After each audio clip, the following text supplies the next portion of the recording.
Primeiramente eu queria pedir desculpa pela minha voz, que ainda está um pouco abalada desde o show do Oasis que eu fui no sábado, né? Mas como eu me comprometi aqui a falar semanalmente da série Pluribus, então estou aqui mesmo ainda um pouco sem voz. Então me desculpem, tá? Mas o vídeo tá aqui. Aliás, se você quiser assinar o meu Substack, né, onde eu falei um pouco mais sobre esse show do Oasis aí, eu vou deixar o link na descrição do vídeo aqui, tá? Pretendo atualizar lá com mais algumas coisas, alguns textos, quando eu sentir que tiver alguma coisa interessante pra dizer, beleza? Eu queria começar esse vídeo falando sobre esse cara na internet aí que faz umas imitações do Neymar, né? Que é uma parada meio engraçada, justamente porque fisicamente ele não se parece em nada com o Neymar, né? Mas ele consegue captar muito bem aquele sorriso meio sem alma, assim, do Neymar. Tipo, nesse vídeo dele com as crianças aí, né? Ele tá sempre se monitorando, assim, a manter o sorriso no rosto, né? Como se fosse uma inteligência artificial. E aí eu tava lembrando de Pluribus, né? Enquanto eu vi esses vídeos aí do cara imitando o Neymar. Uns dias atrás aí, o Letterboxd postou uma lista de 10 filmes que inspiraram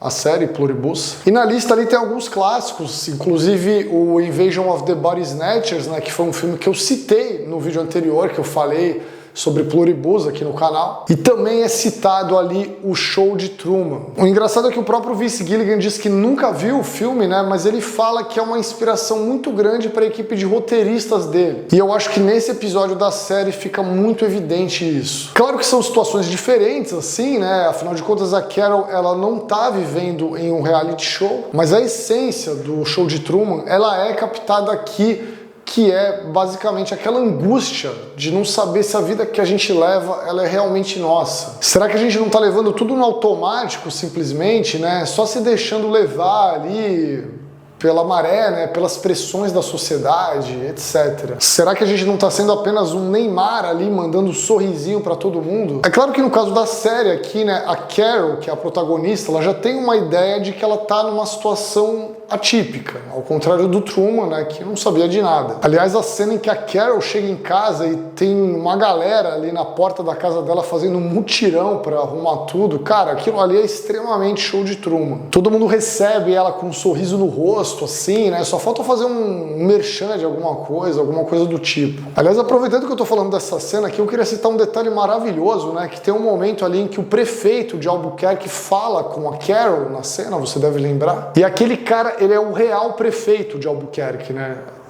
Assim, são detalhes que simplesmente só as séries do Vince Gilligan aí conseguem proporcionar pra gente. Aliás, eu acho que nesse quarto episódio maravilhoso aí, né, fica ainda mais evidente que a Carol sente que essa vida não é dela, né, a situação desesperadora ali. Aquela cena em que ela faz uma revelação, né, sobre o Freedom Falls Camp, que era um retiro de reorientação sexual, um lugar onde a Carol foi colocada pela mãe dela, né, contra a própria vontade dela. E segundo ela mesma, os terapeutas eram algumas das piores pessoas que ela já conheceu na vida, né?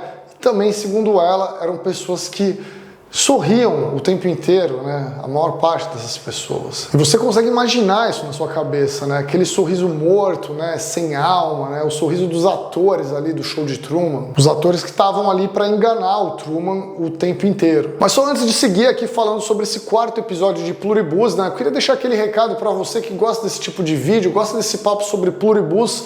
Estou determinado aqui a falar sobre a série toda semana, tá? Então inscreva-se no meu canal para não perder nada, beleza? Tem outros papos aqui também, né, sobre cinema, sobre séries, etc. Inscreva-se, tem um botão inscreva-se ali embaixo, é rapidinho e você me ajuda bastante, beleza? Bom, mas esse é um episódio em que a Carol também, ela vai atrás de algumas respostas ali, né, que nós, o público, estávamos querendo saber também. Ela é metódica, né, assim como muitos personagens do Vince Gilligan, assim, obsessivos, e ela faz uma lista ali, né, dos afetados pelo vírus. Eu ainda não sei direito como chamar essas pessoas, né? Eu vou chamar de afetados, tá?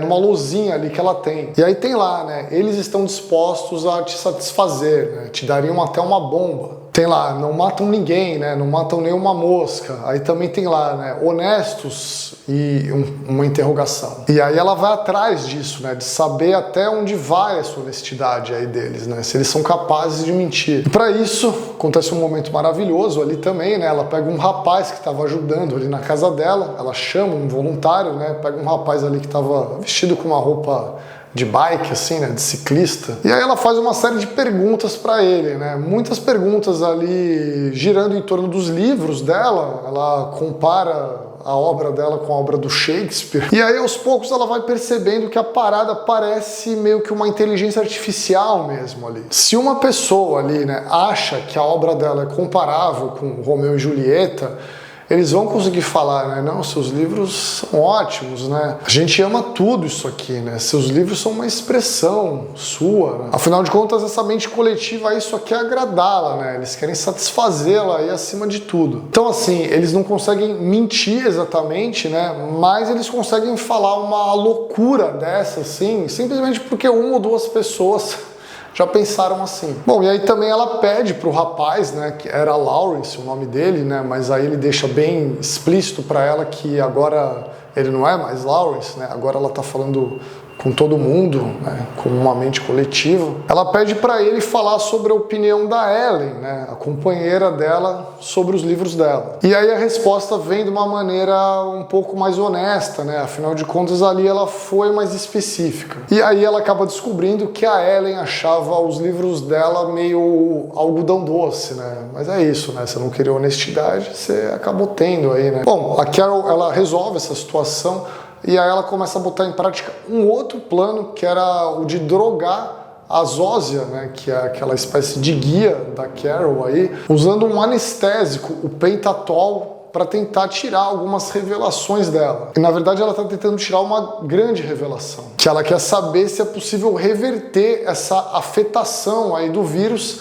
E ela meio que descobre que é. Nisso aí a gente tem toda uma sequência maravilhosa, né, dela indo buscar a heroína e tal, montando todo o plano dela, uma cena bem Vince Gilligan, assim, clássico. E a gente tem uma cena meio engraçada também, né, da Carol se assistindo em vídeo, completamente drogada ali, e aí ela mesma fazendo algumas revelações. E tendo uma revelação dela mesma ali naquele momento, né, que ela acha a Zósia muito hot. E aí eu acho que isso deu a entender que a coisa vai se desdobrar ali de uma maneira mais complexa. Bom, e não tem como não falar também sobre o maravilhoso início do episódio, né, com nada mais, nada menos que 10 minutos do homem do Paraguai ali, em silêncio, ou melhor, quase em silêncio, né? Porque no final da cena a gente tem o lado dele da conversa, né? A conversa que ele teve com a Carol por telefone. E aí claramente ele tem um pingo de esperança ali sobre o que está acontecendo também, porque ele percebe que ele acabou de conversar com alguém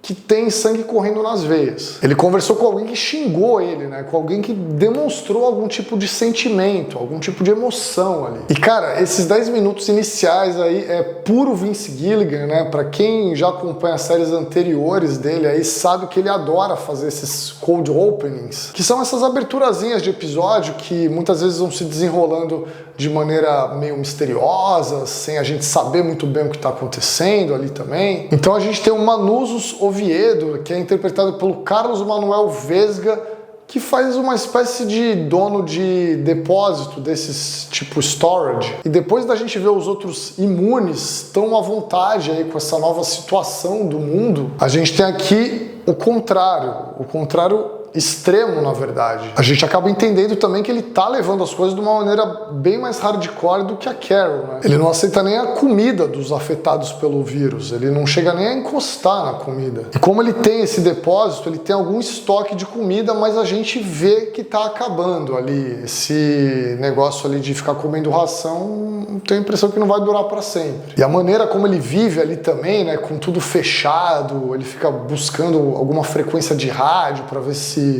ele encontra alguma vida normal, talvez ali. Me lembra muito a abertura da segunda temporada de Lost, famosa abertura daquela segunda temporada, que é quando a gente tem a introdução do Desmond, um dos personagens mais maravilhosos ali daquela série. Enfim, eu já tô aguardando ansiosamente esse encontro aí de Carol com o Manuzos. Eu acredito que vem coisa boa por aí. E por enquanto é isso, meus amigos. Se você gostou desse vídeo, já deixa aquele like esperto e comente. Você gostou desse quarto episódio de Pluribus? Você está cada vez mais empolgado com essa série, assim como eu? Comenta aí, eu quero ler a sua opinião, beleza? Você não tá gostando da série? Pode comentar também aí, de repente não é para todo mundo, né? Eu particularmente nunca duvidei de Vince Gilligan e eu acho que ele sempre supera as expectativas, como nunca pensei que ele ia fazer uma série tão boa com essa base de ficção científica ali, né? Enfim, não esqueça de se inscrever no meu canal, tem o botão inscreva-se ali embaixo, dessa maneira você não perde nada que eu solto por aqui. Continuaremos falando da série aqui no canal também, tá certo? Considere também se tornar membro do meu canal, tem o botão seja membro ali embaixo, dessa maneira você recebe conteúdo exclusivo apenas para membros